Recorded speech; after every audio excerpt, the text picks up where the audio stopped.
Good morning, everybody. Today we will be discussing financial planning.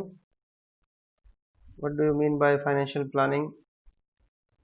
And this is the second chapter of the financial management. So let's discuss in detail the meaning of financial planning and what is the concept. तो financial planning जो एक important function है financial management का, ये function चाहे business बड़ा है या छोटा है सभी को करना होता है, चाहे वो नया बिजनेस है या वो ऑलरेडी चल रहा है बिजनेस, क्योंकि ये जो है फाइनेंशियल प्लानिंग जो है it is concern with procurement and effective utilisation of funds. यही मेन ऑब्जेक्टिव है फाइनेंशियल मैनेजमेंट का। अगर आप देखेंगे तो फाइनेंशियल प्लानिंग क्या है कि पैसा कहाँ से आएगा और कैसे इसको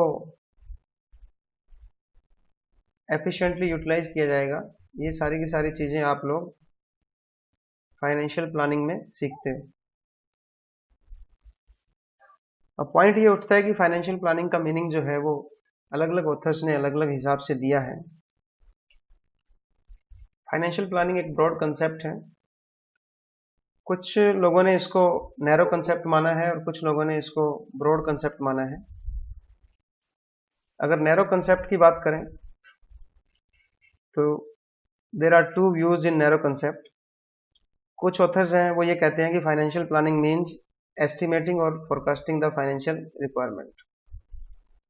सिर्फ एस्टिमेशन करना, पैसों का सिर्फ एस्टिमेशन लगाना कि कितने पैसे चाहिए, that is concerned with financial planning, estimation only. दूसरे कुछ ऑथर्स हैं वो ये कहते हैं कि फाइनेंशियल प्लानिंग का मतलब है determining the capital structure of the business. दूसरे जो ऑथर हैं वो कहते हैं कि डिटरमाइन करना कि आपको कितनी इक्विटी लेनी है और कितना प्रेफरेंस शेयर इशू करने हैं और कितना डिबेंचर्स लेने हैं, मिक्सचर क्या होगा इन सब सोर्सेज का, that is the determination of capital structure. जो दूसरा व्यू है ये कह रहे हैं कि डिटर्मिनेशन जो है वो किस चीज का डिटर्मिनेशन है कि आपके जो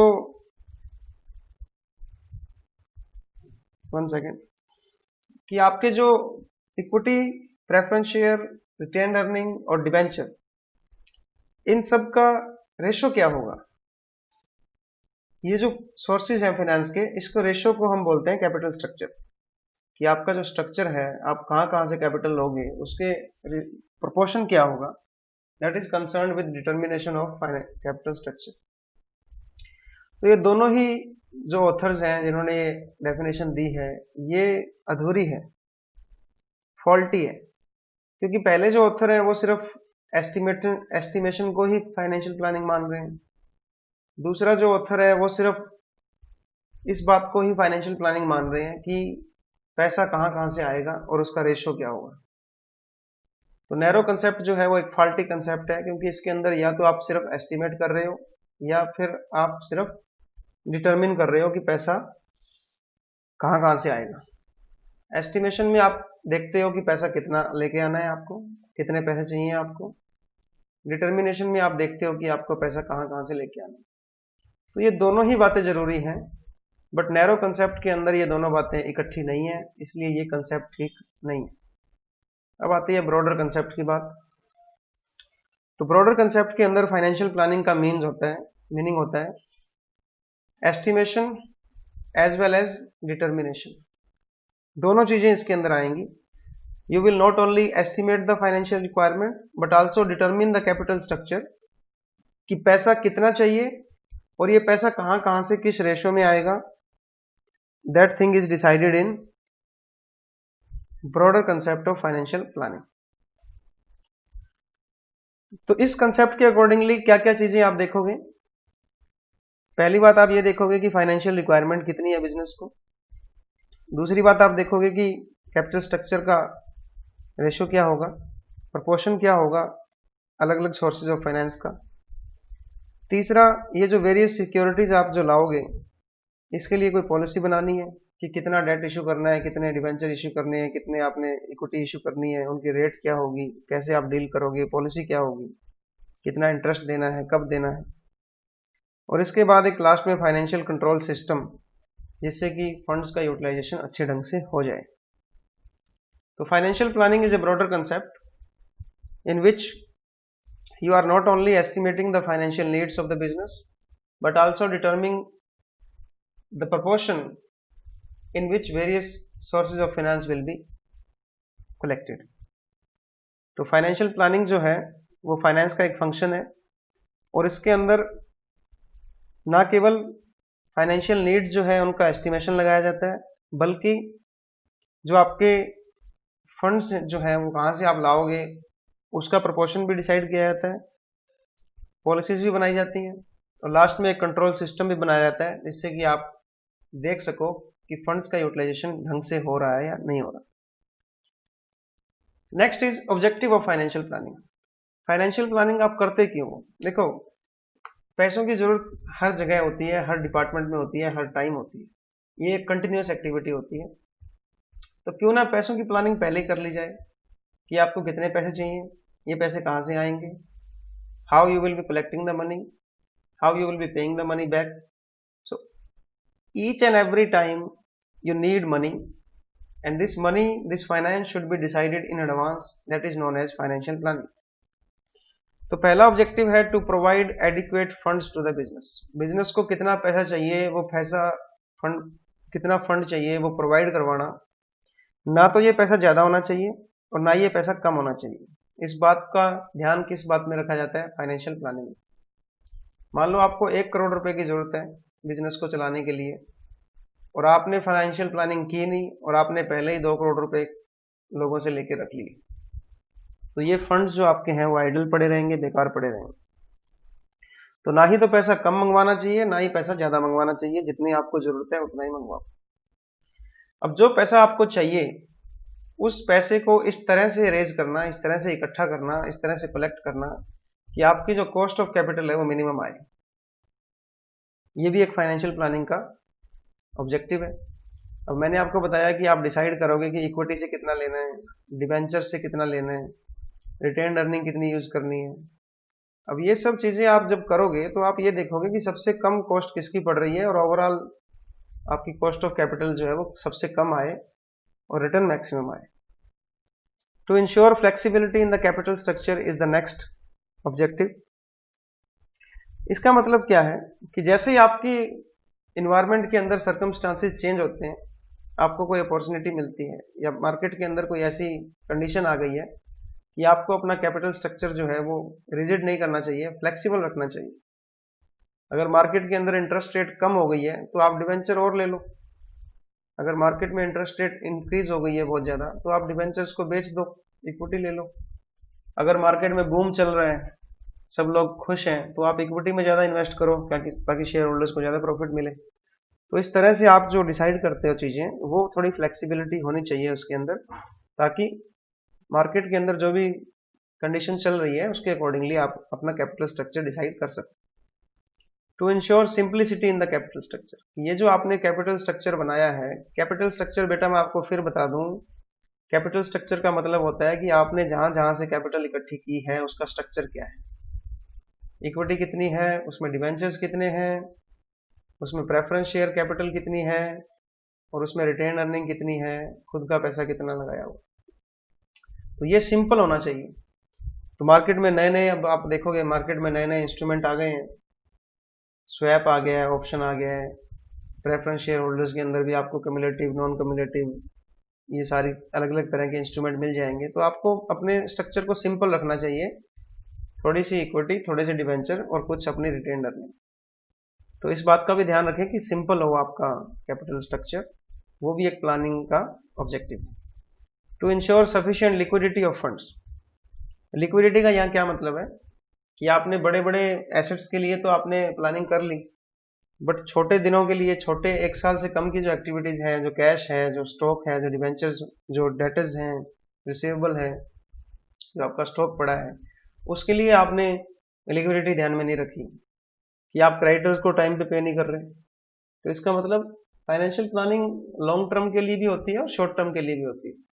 अगर आपने सारा पैसा लॉन्ग टर्म में लगा दिया और आपके पास पे करने के लिए कुछ नहीं है, क्रेडिटर्स को पे करने के लिए, सैलरी देने के लिए, कैश देने के लिए, तो ये लिक्विडिटी को भी आपने ध्यान में रखना होता है। Next is types of financial planning. 3 तरह की प्लानिंग आप कर सकते हो on the basis of period. Short term financial planning जो है वो 1 साल के लिए होती है। मीडियम टर्म फाइनेंशियल प्लानिंग जो है वो 1 साल से ज्यादा के लिए होती है, बट 5 से 7 साल तक के लिए होती है। लॉन्ग टर्म फाइनेंशियल प्लानिंग जो है वो मोर देन 7 ईयर अगर आप जाओगे उसके लिए होती है। तो शॉर्ट टर्म फाइनेंशियल प्लानिंग जो होती है वो 1 साल के लिए जो आप मैनेज करते हो चीजों को, that is known as short term financial plan. अब देखो इसमें क्या होता है, ये शॉर्ट टर्म फाइनेंशियल प्लानिंग जो है वो मीडियम और लॉन्ग टर्म फाइनेंशियल प्लान का ही पार्ट है। तो ये वर्किंग कैपिटल प्लानिंग भी इसको बोल सकते हैं। तो इसमें आप वर्किंग कैपिटल की जो रिक्वायरमेंट है उसको देखते हो कि डेटर्स के लिए, स्टॉक के लिए कैश कितना चाहिए। तो इसके पर्पज के लिए आप सेल बजट बनाते हो, कैश बजट बनाते हो, projected profit and loss count और प्रोजेक्टेड बैलेंस शीट बनाते हो, fund flow statement, cash flow statement. ये सारी की सारी चीजें जो आप हैं शॉर्ट टर्म फाइनेंशियल प्लानिंग के लिए करते हो कि आपको 1 साल के अंदर अंदर क्या चाहिए। शॉर्ट टर्म फाइनेंशियल प्लानिंग का मेन ऑब्जेक्टिव होता है लिक्विडिटी को इंश्योर करना। लिक्विडिटी मतलब ability of the firm to pay the amount on time. तो लिक्विडिटी के लिए आप कौन सी प्लानिंग करते हो? Short term. Medium term financial planning जो होती है बेटा वो आप 1 साल से ज्यादा के लिए बट 5 या 7 साल के लिए बनाते हो, उनको मीडियम टर्म फाइनेंशियल प्लान बोलते हैं। ये जो होते हैं वो मीडियम टर्म फंड्स प्रोवाइड करवाते हैं। जैसे आपने जो मशीनरी खरीदी है उसकी मेंटेनेंस के लिए आप प्लानिंग करते हो, कोई एडिशनल टूल या कोई नया सॉफ्टवेयर या नया टूल कोई आया है, कोई इक्विपमेंट खरीदना है उसके लिए आप करते हो, R&D एक्टिविटीज के लिए करते हो, और अगर आपको वर्किंग कैपिटल थोड़ी एक्स्ट्रा चाहिए तो उसके लिए भी आप मीडियम टर्म फाइनेंशियल प्लानिंग बनाते हो। अब बात आती है लॉन्ग टर्म फाइनेंशियल प्लानिंग की। ये लॉन्ग टर्म फाइनेंशियल प्लान जो होते हैं आप जब 7 साल से आगे के टाइम के लिए बनाते हो, मोर देन 7 इयर्स के लिए बनाते हो, that is known as long term financial plan. ये लॉन्ग टर्म ऑब्जेक्टिव्स को पूरा करने के लिए। अब लॉन्ग टर्म ऑब्जेक्टिव आपके क्या है? शेयर होल्डर की वेल्थ को मैक्सिमाइज करना। तो उसमें कौन कौन से प्लान आ जाएंगे? जैसे कि आपको अपना फिक्स एसेट्स को रिप्लेस करना है, या आपको ज्यादा कैपिटल चाहिए क्योंकि आपने अपने बिजनेस को बढ़ाया है। तो इस तरह के जो बड़े डिसीजन होते हैं उनके लिए जो प्लानिंग आप करते हो उनको बोलते हैं लॉन्ग टर्म फाइनेंशियल प्लानिंग। इसके एग्जांपल क्या होंगे? जैसे आप अपने बिजनेस को एक्सपेंड कर रहे हो, उसके लिए आपको बहुत ज्यादा कैपिटल चाहिए, या फिर आप कोई नई एसेट खरीद रहे हो, उसके लिए आपको पैसा चाहिए। तो इस तरह के एक्शन के लिए आपको लॉन्ग टर्म फाइनेंशियल प्लानिंग करनी होती है। नेक्स्ट पॉइंट है कि फाइनेंशियल प्लानिंग का प्रोसीजर क्या है, फाइनेंशियल प्लानिंग होगी कैसे। ये क्वेश्चन आपको 8 मार्क्स में मिल जाएगा। या फिर फाइनेंशियल प्लानिंग के स्टेप्स क्या क्या है, कि फाइनेंशियल प्लानिंग होती कहां से शुरू होती है। सबसे पहले आपको क्या करना चाहिए? तो सबसे पहले तो आपको फाइनेंशियल ऑब्जेक्टिव सेट करना चाहिए, डिटर्मिनेशन ऑफ फाइनेंशियल ऑब्जेक्टिव्स। अब आपको अगर एक अच्छा प्लान बनाना है तो पहले आपको पता होना चाहिए कि आपके ऑब्जेक्टिव क्या है, फाइनेंशियल ऑब्जेक्टिव क्या है। तो फाइनेंशियल ऑब्जेक्टिव जो हो सकते हैं बेटा वो 2 पार्ट में आप डिवाइड कर सकते हो, शॉर्ट टर्म ऑब्जेक्टिव और लॉन्ग टर्म ऑब्जेक्टिव। तो फाइनेंशियल प्लान हम इसलिए बना रहे हैं क्योंकि हमारे कुछ ऑब्जेक्टिव है, वो ऑब्जेक्टिव है शॉर्ट टर्म ऑब्जेक्टिव और लॉन्ग टर्म ऑब्जेक्टिव। तो फाइनेंशियल शॉर्ट टर्म ऑब्जेक्टिव क्या होता है कि लिक्विडिटी बनी रहे, किसी को पेमेंट करनी है टाइम पे पेमेंट हो जाए। और लॉन्ग टर्म ऑब्जेक्टिव क्या होता है कि हम अपनी जो हमने कॉस्ट लिया है, जो हमने किसी को पैसा जिससे लिया है उसकी जो हमारी कॉस्ट आए वो मिनिमम आए, और शेयर होल्डर की जो वेल्थ है वो मैक्सिमाइज हो जाए। यही ऑब्जेक्टिव होता है बिजनेस का भी। तो एक कंपनी का क्या ऑब्जेक्टिव होता है, हमने डिस्कस किया था, शेयर होल्डर वेल्थ मैक्सिमाइजेशन। तो इसमें 2 चीजें आती हैं, एक तो मार्केट के अंदर शेयर का प्राइस बढ़ा रहे, और दूसरा ये कि मार्केट के अंदर जो भी आपने जो पैसा लिया है मार्केट से उसकी कॉस्ट सबसे कम आए। तो इस तरह आपको शॉर्ट टर्म और लॉन्ग टर्म दोनों ऑब्जेक्टिव डिसाइड करने चाहिए, और उसके बाद आपको नेक्स्ट स्टेप पे चलना चाहिए। नेक्स्ट स्टेप क्या है? Formulation of financial policies. Policy क्या होती है, पॉलिसी एक तरह से गाइड का काम करती है, ये आपको गाइडेंस देती है। तो आपको कुछ पॉलिसीज बनानी होती है, फाइनेंशियल पॉलिसीज। फाइनेंशियल पॉलिसीज जो होती हैं वो एक गाइडलाइन की तरह काम करती है कि पैसा कैसे इकट्ठा करना है, कहाँ कहाँ से इकट्ठा करना है और इसका प्रॉपर यूटिलाइज कैसे करना है। पॉलिसी में आप क्या करते हो, आप सीधा डिसाइड करते हो बैठ करके, टॉप मैनेजमेंट डिसाइड करती है कि हम जो है इतनी इक्विटी लेंगे, इतना डिवेंचर लेंगे, इक्विटी वालों को हम डिविडेंड देंगे, डिवेंचर वालों को हमेशा टाइमली पेमेंट करेंगे, कभी भी लेट नहीं करेंगे। तो ये हमारी कुछ पॉलिसीज हैं कि हम बैंक से लोन जो है वो 10% से ज्यादा नहीं लेंगे। तो इस तरह से आप कुछ डिसाइड करते हो कुछ पॉलिसीज। तो पॉलिसीज में क्या होते हैं, जैसे हमारी बिजनेस की पॉलिसी है कि हम उधार नहीं बेचते, तो अब पता लग गया सबको, सब एम्प्लॉयज को पता है कि उधार नहीं बेचते हम, तो सबको बार बार जाकर के पूछने की जरूरत नहीं है कि क्या करना है। अब बार बार मालिक के पास जाओगे, सर उधार दे दें, उधार दे दें, तो भाई पॉलिसी बना रखी है कि उधार नहीं देना। तो इसी तरह हम फाइनेंशियल पॉलिसीज भी बनाते हैं कि कहां कहां से पैसे लेना है, कैसे उनको एलोकेट, फंड कैसे एलोकेट करने हैं और कैसे उनका यूटिलाइजेशन करना है। पॉलिसी जो होती है हमेशा टॉप मैनेजमेंट बनाती है फाइनेंशियल मैनेजर की एडवाइस पे। तो इसी तरह आप कैपिटल स्ट्रक्चर के रिगार्डिंग पॉलिसी बना सकते हो, कैपिटलाइजेशन के रिगार्डिंग बना सकते हो कि कितना हमने मार्केट से पैसा उठाना है, फिक्स एसेट्स को मैनेज करने के लिए, वर्किंग कैपिटल को मैनेज करने के लिए डिविडेंड कितना देना है, इन सब फाइनेंशियल मैटर के रिगार्डिंग आप पॉलिसीज बनाएंगे। इसके बाद आप डिसाइड करेंगे प्रोसीजर क्या होगा, फॉर्मुलेशन ऑफ प्रोसीजर। जो आपने पॉलिसीज बनाई हैं वो क्लैरिफाई होती हैं प्रोसीजर के अंदर। प्रोसीजर का मतलब होता है तरीका क्या होगा, the way of doing something is called procedure. तो हर एक सबॉर्डिनेट को नीचे जो आपके काम कर रहा है उसको पता होना चाहिए कि उसने क्या करना है, उसके लिए एक प्रोसीजर है। जैसे बैंक से लोन लेना है तो उसके लिए एक प्रोसीजर होता है, तो वो बैंक ने बता रखा है कि आपको क्या क्या करना है। 2 फोटोग्राफ चाहिए, फिर आपको एक सिग्नेचर चाहिए किसी जानकार का, फिर आपको फॉर्म भरना है, उसमें फोटो लगानी है, आधार कार्ड लगाना है, अपनी जो भी आपकी किसी और बैंक में अकाउंट है वो भी दिखाना पड़ेगा। तो ये सारी चीजें आपको दिखानी पड़ती हैं। तो प्रोसीजर का क्या मतलब होता है कि स्टेप बाय स्टेप आप करोगे कैसे, उसके लिए आपको एक प्रोसीजर बनाना पड़ेगा, एक स्टाइल बनाना पड़ेगा, एक मेथड लगाना पड़ेगा। उससे क्या आता है, कंसिस्टेंसी आती है। हर बार आप जब भी कोई काम करोगे तो उसका एक प्रोसीजर है। आपको एडमिशन लेना है, हर एक बच्चे के लिए सेम प्रोसीजर है, तो उससे हमें भी बार बार पूछना नहीं पड़ता, कंसिस्टेंसी आती है उससे बिजनेस के अंदर। तो फाइनेंशियल मैटर के अंदर जो फाइनेंशियल जो मैनेजर होता है वो डिसाइड करता है कि कंट्रोल सिस्टम क्या होगा, स्टैंडर्ड कैसे सेट किए जाएंगे और एक्चुअल परफॉर्मेंस के साथ कैसे इसको मैच किया जाएगा, डेविएशन निकाले जाएंगे और फिर कैसे इसको आगे इन डेविएशंस को कंट्रोल किया जाएगा। तो प्रोसीजर में हम सेट करते हैं सारी चीजों को कि कितने % पे आपने लिया, उसको फिर मैच किया एक्चुअल के साथ, फिर उसको देखा कि क्या डेविएशन आ रहा है, फिर उसको दूर करते हैं। लास्ट इसका एक स्टेप है कि प्रोविजन ऑफ फ्लेक्सिबिलिटी। जो भी आपने ऑब्जेक्टिव बनाया, जो भी आपने पॉलिसीज बनाई, जो भी आपने प्रोसीजर बनाया, वो एक मिलकर के फाइनेंशियल प्लान बन जाता है। तो फाइनेंशियल प्लानिंग जो होती है कंटिन्यूस एक्टिविटी होती है, तो इसमें एक फ्लेक्सिबिलिटी जरूर रखनी चाहिए ऑब्जेक्टिव के अंदर, पॉलिसीज के अंदर और प्रोसीजर के अंदर, ताकि जैसे ही मार्केट में कोई चेंजेस आते हैं, कोई गवर्नमेंट की पॉलिसी चेंज होती है, बिजनेस के अंदर आप कोई चेंजेस ला रहे हैं, तो इन सब बातों में भी चेंजेस आसानी से हो जाए। नेक्स्ट वन इज कैरेक्टरिस्टिक्स और principles of sound financial plan. एक अच्छा जो फाइनेंशियल प्लान है उसके क्या कैरेक्टरिस्टिक्स होने चाहिए, प्रिंसिपल्स क्या है एक अच्छे फाइनेंशियल प्लान के। पहली बात है कि ये सिंपल होना चाहिए कि सबको समझ में आ जाए। फाइनेंशियल प्लान जो आपने बनाया है कि बिजनेस को कितना पैसा चाहिए और कैसे इसका यूटिलाइजेशन होगा, ये सबको समझ में आना चाहिए। सिंपल कैपिटल स्ट्रक्चर होना चाहिए आपका, ताकि आप इसको इजीली मैनेज कर सकें। जितनी भी आप नई नई सिक्योरिटीज लेके आओगे उससे और कॉम्प्लेक्स हो जाएगा। तो आप जितनी सिक्योरिटीज मार्केट से ले रहे हो वो सिंपल होने चाहिए और इससे इन्वेस्टर के दिमाग में कोई भी शक नहीं आना चाहिए। दूसरा, फोरसाइट। फोरसाइट का मतलब होता है कि आप जो फाइनेंशियल प्लान बनाते हो वो फ्यूचर की नीड्स को देखते हुए बनाते हो।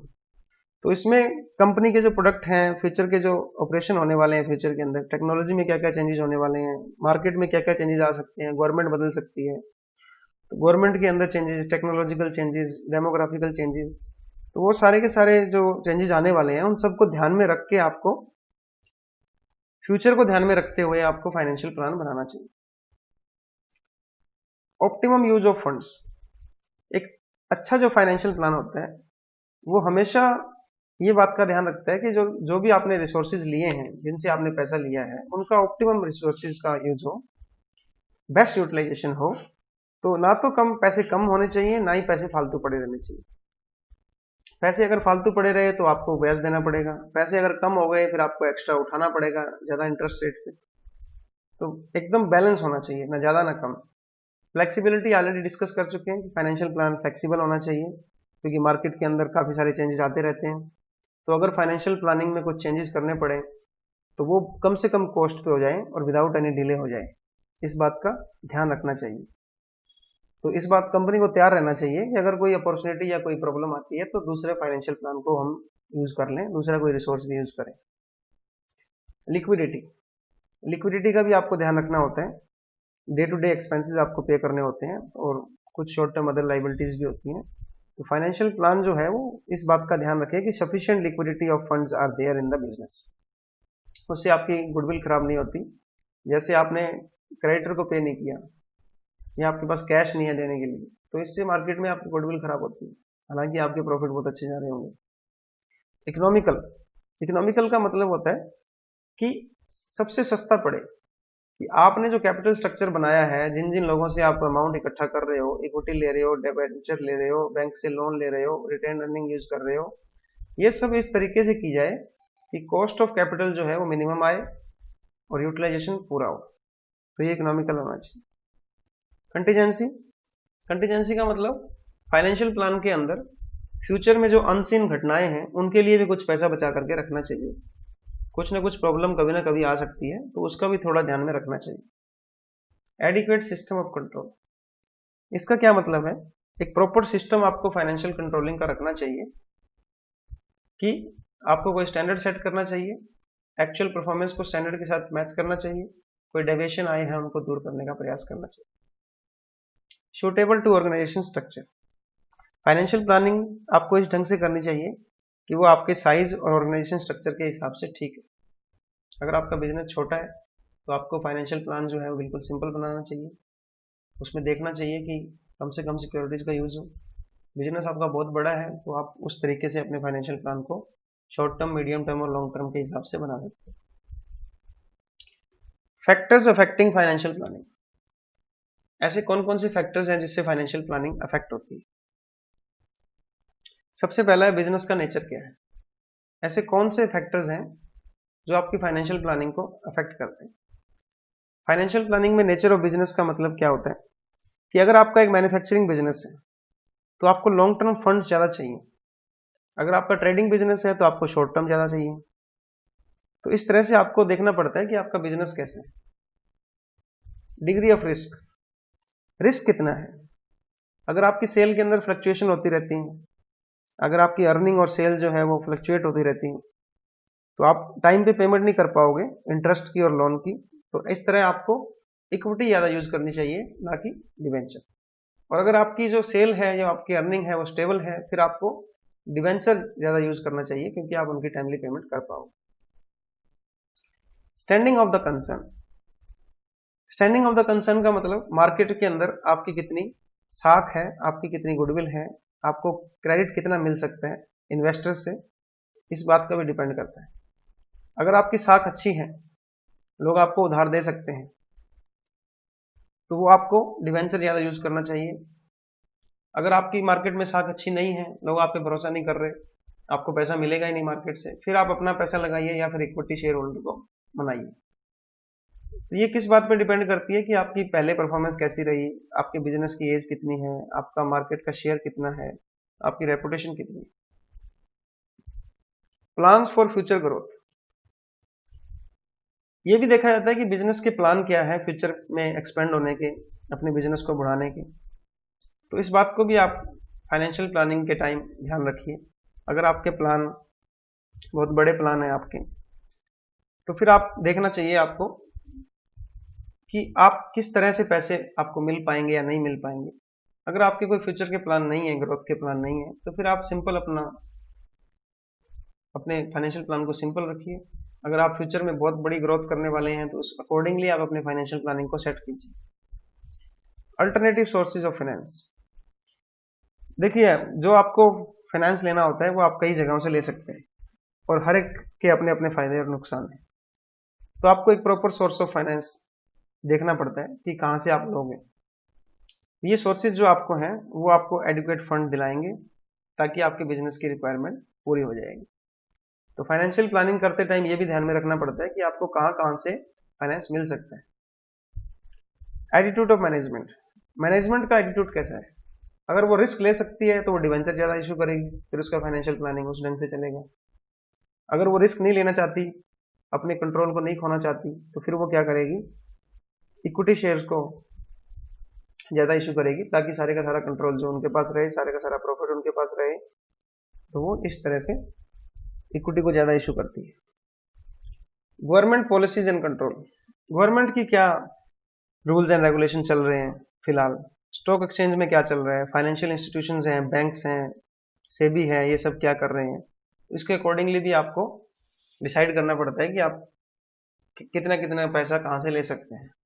कुछ रूल्स होते हैं कि आप इससे ज़्यादा डिवेंचर नहीं ले सकते, अगर आप इक्विटी लेते हैं तो आपको डिविडेंड देना ही पड़ेगा। लास्ट पॉइंट है कि टेक्नोलॉजी में चेंज आने से, कंज्यूमर के टेस्ट में चेंज आने से और कंपटीशन कितना बढ़ रहा है, उससे भी आपको आजकल बहुत सारी इनोवेशन हो रही है। तो आप इन सब चीज़ों को आपको ध्यान में रखना पड़ेगा, टेक्नोलॉजी को, कंज्यूमर के टेस्ट को, और कंपटीशन कितना चल रहा है और मार्केट में इकोनॉमी की क्या कंडीशन चल रही है। तो these are some of the major factors which affect your financial plan. Next आपका पॉइंट है कि फाइनेंशियल प्लानिंग की इंपॉर्टेंस क्या है। अगर आप अपने बिजनेस को एफिशिएंटली रन करना है तो आपको पहले ही अपनी फाइनेंशियल प्लानिंग करनी पड़ेगी कि आप पैसा कहाँ से एस्टिमेट करोगे कि पैसा कितना चाहिए और पैसा कहाँ कहाँ से आएगा, उसको भी आप देखोगे ताकि आपके जो बिजनेस के ऑपरेशन है वो एफिशिएंटली चलते रहें, रुके नहीं बीच में पैसों की कमी के कारण। लिक्विडिटी इंश्योर करना, ये भी फाइनेंशियल प्लानिंग की इंपॉर्टेंस है, क्योंकि शॉर्ट टर्म फाइनेंशियल प्लानिंग में आप ये डिसाइड करते हो कि हमारी शॉर्ट टर्म लिक्विडिटी जो है वो बनी रहे, टाइम पे सबको पेमेंट हो जाए। Helpful in proper capitalisation, capitalisation का क्या मीनिंग होता है? कैपिटलाइजेशन मीन्स कि आपको टोटल कितना पैसा चाहिए। फाइनेंशियल प्लानिंग के अंदर ना केवल आपको आज का बल्कि आगे के लिए भी डिसाइड करना होता है। तो आपको एक फिक्स एसेट खरीदने के लिए और प्रॉपर वर्किंग कैपिटल के लिए आपको कितना पैसा चाहिए वो डिटरमाइन करना होता है। तो ऐसा नहीं हो कि कहीं ओवर कैपिटलाइजेशन हो जाए या अंडर कैपिटलाइजेशन हो जाए। तो इन सब से बचने के लिए आपको फाइनेंशियल प्लानिंग करनी चाहिए ताकि आपको जितना पैसा चाहिए उतना ही मिले, that is called proper capitalisation. जितना मार्केट में चल रहा है, जैसे मार्केट में 10% रिटर्न चल रही है और आपको 20,000 रुपये प्रॉफिट हुआ है, तो 20,000 रुपए के प्रॉफिट के हिसाब से इसका मतलब हुआ कि आपको 2 लाख रुपया मार्केट से उठाना चाहिए था। That is the meaning of proper capitalisation. आपने पैसा उठा रखा है 4 लाख, तो 4 लाख के हिसाब से आपको तो 40,000 रुपये प्रॉफिट होना चाहिए, क्योंकि 10% तो आपको देना ही है, आपको हो रहा है सिर्फ 20,000 रुपये। तो ना तो ओवर कैपिटलाइजेशन हो ना अंडर कैपिटलाइजेशन हो, सही अमाउंट डिसाइड करना, that is also required in financial planning, उससे मदद मिलती है। ऑप्टिमम कैपिटल स्ट्रक्चर, ऑप्टिमम क्या होता है? एकदम बैलेंस्ड। तो कैपिटल स्ट्रक्चर, सबसे अच्छा कैपिटल स्ट्रक्चर कौन सा होगा जिसमें कॉस्ट ऑफ कैपिटल सबसे कम होगी और रिटर्न सबसे ज्यादा होगी। ये भी डिसाइड कैसे होता है? फाइनेंशियल प्लानिंग से। Proper utilisation of funds, financial planning से ना केवल आपको फंड्स मिलते हैं बल्कि आप ये भी देखते हो कि प्रॉपर यूटिलाइजेशन कैसे होगा। प्रॉपर फाइनेंशियल प्लानिंग आपको इस बात के लिए बनाती है कि ये जो फंड्स हैं ये इस जगह पे इन्वेस्ट किए जाएं, उन एसेट्स के अंदर या उन प्रोजेक्ट के अंदर जो सबसे ज्यादा फायदेमंद है। तो फिर आप क्या देखते हो, जैसे आपके पास 3 प्रोजेक्ट हैं, प्रोजेक्ट ए, बी और सी, और तीनों में ही 10 लाख रुपए लगने हैं, तो आप कौन से प्रोजेक्ट के अंदर पैसा लगाओगे जहां पे आपको सबसे ज्यादा रिटर्न मिलती है, रिस्क सबसे कम है। तो ये प्रॉपर यूटिलाइजेशन ऑफ फंड्स होता है फाइनेंशियल प्लानिंग में, क्योंकि जो आपके इन्वेस्टमेंट डिसीजन, फाइनेंसिंग डिसीजन और डिविडेंड डिसीजन है, ये तीनों के तीनों फाइनेंशियल प्लानिंग का ही पार्ट है। लास्ट आपका है helpful in the expansion of the business.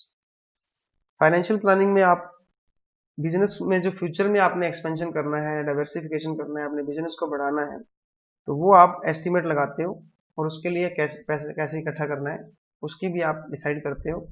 तो बिजनेस को बढ़ाने में भी ये बहुत सहायक है।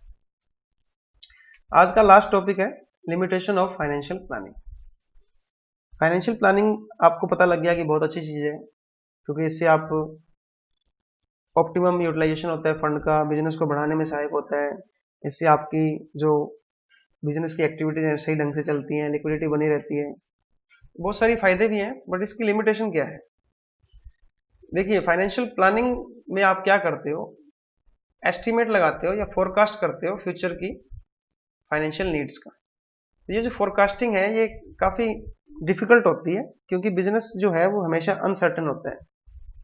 फ्यूचर के हिसाब से देखें तो बिजनेस के अंदर कुछ भी हो सकता है। तो ये जो आपने फोरकास्टिंग की है ये गलत भी जा सकती है। अब किसी को क्या पता था कि कोरोना आ जाएगा और इस तरह से हमारी 80% जो एक्टिविटी थी वो बंद हो जाएंगी, जीडीपी हमारी -25 चल रही है, प्रोडक्शन हो नहीं रहा, हर जगह पे लोग बेले बैठे हैं।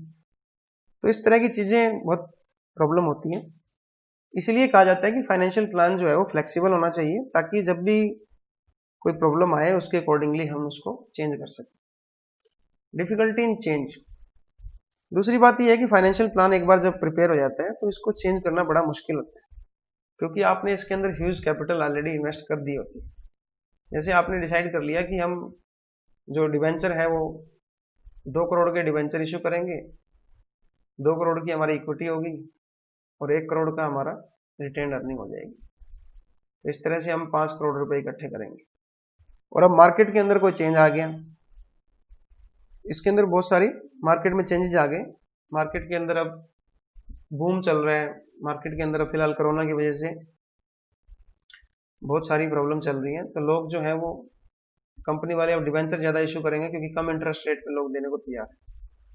तो इस तरह से इतना आसान नहीं होता है कि आप एकदम से अपना फाइनेंशियल प्लान चेंज कर दें। तो इन सिचुएशन के अंदर चेंज करना मुश्किल होता है, क्योंकि मैनेजमेंट भी कई बार चेंज नहीं करना चाहती, क्योंकि उसको सारी एक्टिविटी दोबारा करनी पड़ेगी, बहुत सारे लोगों को दोबारा उसमें इतना आसान नहीं होता है। क्योंकि जब भी आप कोई प्रोजेक्ट डिसाइड करते हो तो उसमें बहुत सारी टेक्निक्स लगती हैं, बहुत सारे सॉफ्टवेयर लगते हैं, फिर आपको पता लगता है कि कौन सा प्रोजेक्ट बढ़िया है। तो आप एकदम से इसको चेंज नहीं कर सकते। लैक ऑफ कोऑर्डिनेशन, ये ऑर्डिनेशन नहीं है, ये कोऑर्डिनेशन है, sorry for spelling mistake, coordination. अब देखिए, मैंने आपको बताया था कि फाइनेंस का और बाकी डिपार्टमेंट का आपस में बहुत रिलेशनशिप होता है। जैसे प्रोडक्शन डिपार्टमेंट है, मार्केटिंग है, एचआर डिपार्टमेंट है, तो ये सबको फाइनेंस चाहिए। तो फाइनेंस बहुत जरूरी है। जैसे आपको नई मशीन खरीदनी है तो वो प्रोडक्शन डिपार्टमेंट में आ गया वो, बट इसके लिए फाइनेंस चाहिए। एडवर्टीजमेंट आपको करनी है, उसके लिए भी आपको फाइनेंस चाहिए, हालांकि ये मार्केटिंग का पार्ट है। इसी तरह आपको एम्प्लॉय को सैलरी देनी है, ट्रेनिंग देनी है, वो एचआर का पार्ट है, बट आपको वो फाइनेंस का पार्ट बन गया वो। There should be a very much coordination between finance and all these functions. But actual में क्या होता है, कोऑर्डिनेशन बन नहीं पाता, जिससे कि फाइनेंशियल प्लानिंग जो है मुश्किल हो जाती है। तो these are the limitations of financial planning. कल हम इसके आगे के टॉपिक डिस्कस करेंगे। Thank you for listening, all the best.